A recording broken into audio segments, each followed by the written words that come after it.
So I remember my dadi telling me a story that took place in 1947. Now, 1947 is the year that India was partitioned into two states: Pakistan, which consisted of West and East Pakistan, and India itself. So my dadi lived in Punjab and she lived on the Indian side of the border, and she was 15 at that time. Now, as it usually went in all the summers, she was visiting her nani, which is her maternal grandparent, and she happened to live on the Pakistan side of the Punjab border. So while my dadi was lounging away at her nani's house, partition took place.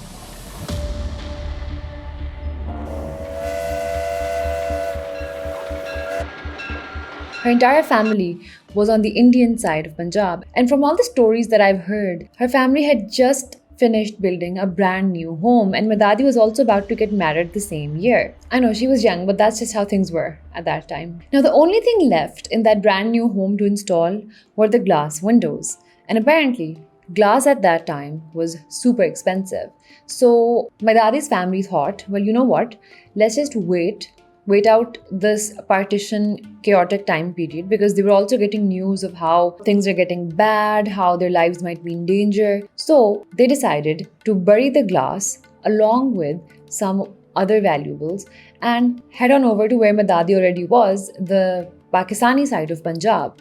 And in their minds, they'd be coming back as soon as things settle down, and then, they'll fit in the glass in their new house, and then, they'll start the lives that they were thinking about when they built that house. But as we know that so many people who left both sides thinking that they'll be back soon, or, thinking that things will settle down, they never got to come back. They didn't know at that time, but that was the last time that anybody from our family would have stepped foot in the Indian side of Punjab and in our ancestral hometown. And the interesting bit about these partition stories is that they're not just this story is not just unique to me. There are millions of other stories, and even though my family had it easy, but there were other parts of my family and other people that I know who had a much more brutal and chaotic experience. Lost siblings, lost parents, killed children. It was a horrible, horrible endeavor. And amidst all that chaos, this partition was one of the largest land migrations in a very short period of time that any human population has taken place. And what if I was to tell you that amid all of that chaoticness, there was a weird kind of order, weird patterns emerged.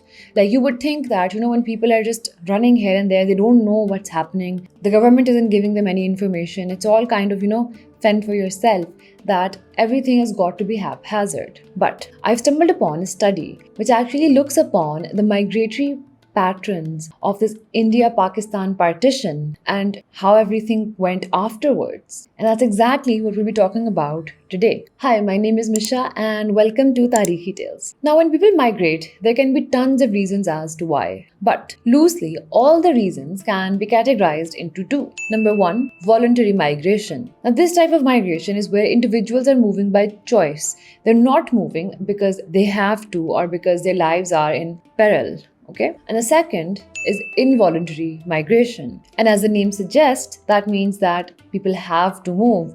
They're made to move or their lives are in danger. Now, with voluntary migration, things are a lot slower. People take their time, there's lots of documentation, there are lots of processes because they wrap things up in one place and then they move to the other place.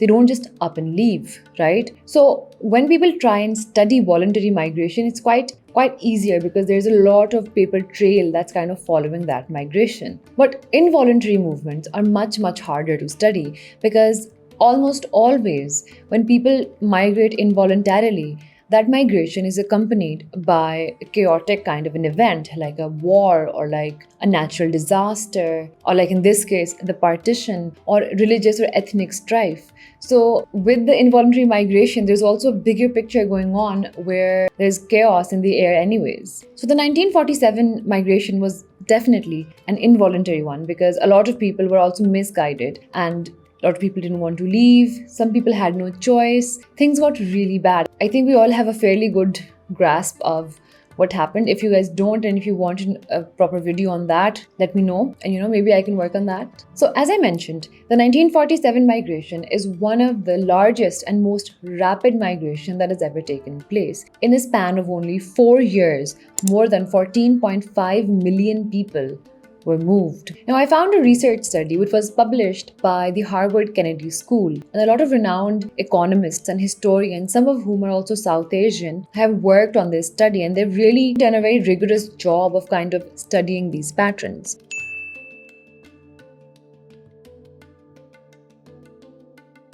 Now, what exactly did they find, right? Let's talk about the results of the study, finally. Now, let's look at the inflows first, which means the absolute number of people that migrated into each of the 3 countries. I'm going to be talking about East Pakistan as Bangladesh from here on forward, because eventually we all know it became a separate country, Bangladesh. So the absolute number of migrants into India was 7.3 million. Into Pakistan, it was 6.5 million.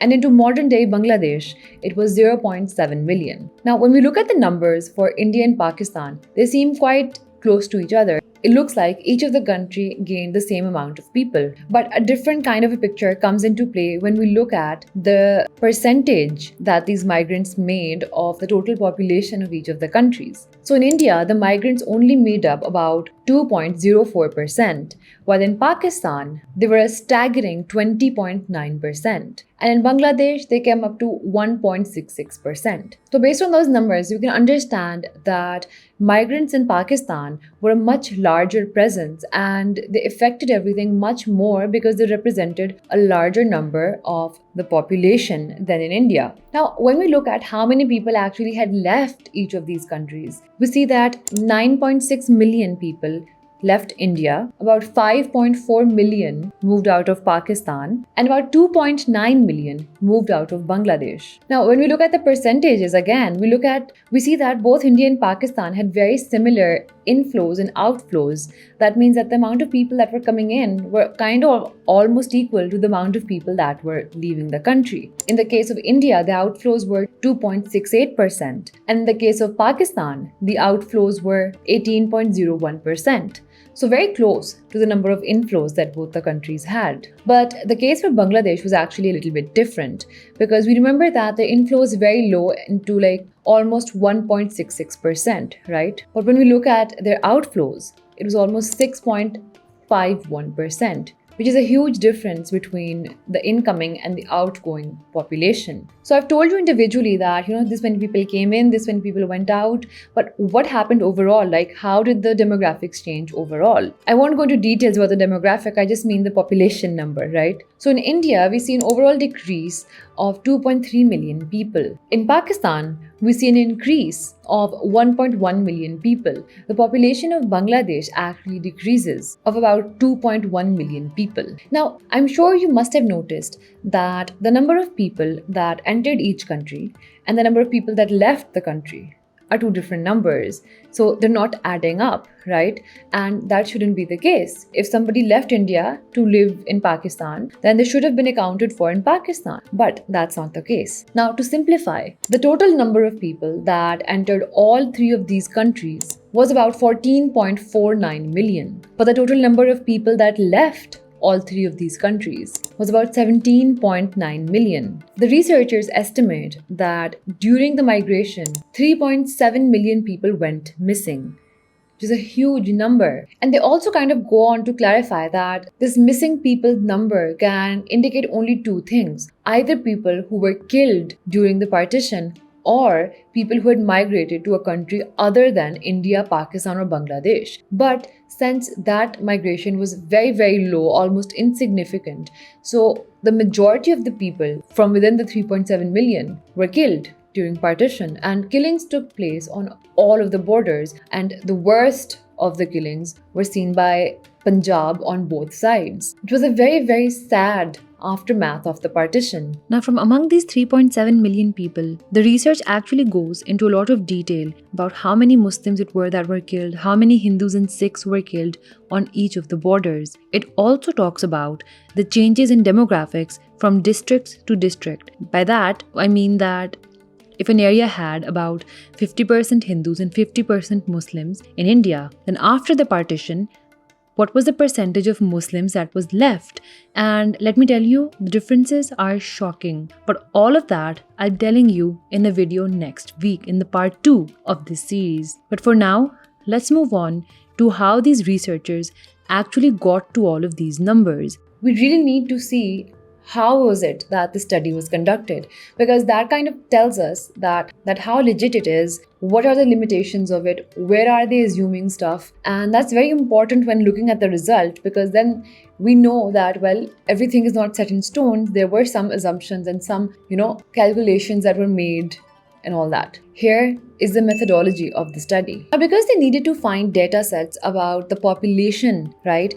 They needed the sets before and after the partition. So what they ended up doing was that they used the 1931 census of British India, and then they used the 1951 census of both Pakistan and India. They purposefully avoided the 1941 census because that census has been a little bit controversial, and a lot of people talk about the fact that it's kind of unreliable. So they avoided that census and went straight to the 1951 one. Now they had the population data, right, with the census, but what they're looking for is the migration flow. So in order to do that, they need to kind of specify geographical units. For example, I can't compare how many people left, say, the city of Islamabad in Pakistan and moved somewhere, because at that time Islamabad did not exist, right? So they needed some kind of geographical unit that would make sense. So the smallest possible unit that was making sense was the district level data. And even in that, the district level data had some issues,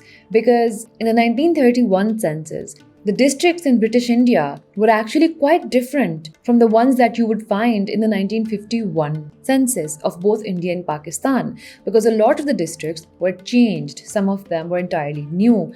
And even if a district had the same name, in a lot of the cases, the boundaries of the districts were now changed. So these researchers developed a very complex methodology where they kind of mapped these districts onto each other, and they made sure that they're comparing apples to apples and oranges to oranges and not some other way around. And that gets a little bit tricky. So if you're interested in the immense detail of the methodology, then I will be linking this paper down below in the description box. You can go and have a look and you can read it yourself. Okay. Now these guys look at inflows, which is the number of people who migrated into a district due to partition. And these numbers are actually obtained directly from the census of 1951, because both the Indian and the Pakistani census asked the citizens that if they're migrants from the partition. So this one was quite easy for them to figure out. The Indian census used the term displaced persons for the migrants, and the Pakistani census used the term muhajirs. Now, so because they have this very direct question in the census, then we know for a fact that if there are new people into a district and they're saying that yes, they're a muhajir or they're a displaced person, then that means that they moved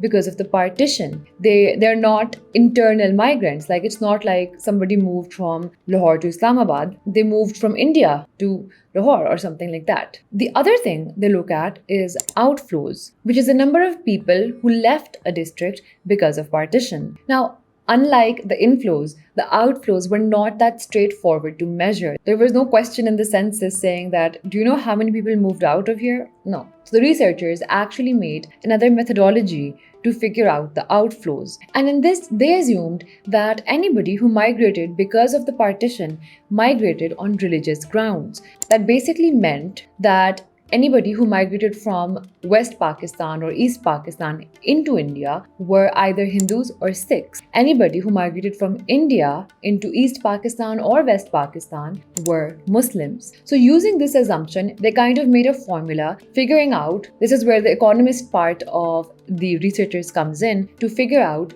how many people would have been in India and Pakistan from within these minorities had the partition not taken place. They assumed that the rate of growth for the minorities would be the same as the rate of growth for the other populations. They subtracted the actual number of minorities from the projected number, and that gave them the outflows. That means that how many people actually left. Again, if you're interested in all the nitty-gritties, you can go down to the description box and go on over to the actual research study. Now, that was the methodology that they had used. So there we go. That was the India-Pakistan partition in very solid numbers. And as heartbreaking as it is, I feel like this research gives us a really good idea of the magnitude of the change, of the sudden change between all of these areas. And I hope you guys enjoyed the video. If you liked it and if you want to see more videos like this, or if you have any other ideas, feel free to tell me down in the comments below. I will see you guys next time.